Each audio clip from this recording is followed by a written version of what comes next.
Okay. Hvilke sociale medier bruger du? Facebook, Snapchat, AS, nogle gange Instagram. Ja, det var nok det. Vine nogle gange. Jeg bruger Facebook. Og så tror jeg, det må være det. Jeg bruger Facebook. Altså, jeg bruger Facebook, jeg bruger Instagram og Snapchat. Hvad bruger du så de sociale medier til? Til at underholde mig selv, til at gå i kontakt med mine venner måske.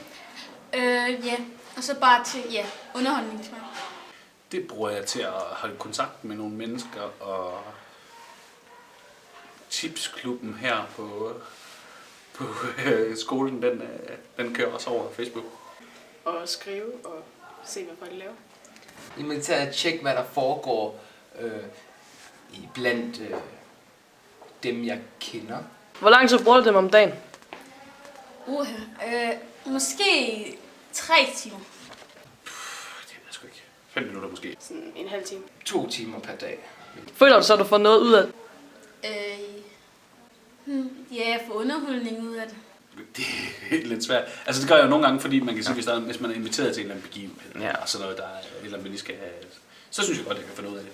Plus jeg har sådan nogle, der er nogle ret aktive politiske, som har i mit netværk, kan man sige, folk, som laver en masse ting med hende, og det synes jeg er ret spændende for dem. Så det er sådan, at man lige får en artikel fra eller noget, og sådan, så det synes jeg, jeg får noget af. Det er ikke sådan, at jeg kan også godt sidde og hygge mig med en kattevideo.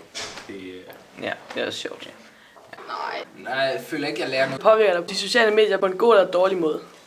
Altså, jeg vil sige, at det påvirker mig selvfølgelig lidt, fordi at man kunne jo have brugt den tid til noget andet, til noget fornuftigt. Nej, jeg føler ikke rigtigt, at jeg bliver påvirket. Føler du dig afhængig af de sociale medier? Jeg føler mig ikke afhængig på den måde, men jeg føler, at jeg sådan har... At jeg skal lige tjekke det sådan hver dag. Nej, det er jeg ikke. Det er kun i det omfang, at der er nogle ting, der kun foregår over Facebook. Nu er det for eksempel sådan en gammel 10. klasses samling, som kun bliver inviteret over Facebook. Ja. Så kan man sige, så er jeg afhængig af det i den forstand, at jeg vil ikke få invitation, hvis jeg ikke går på Facebook.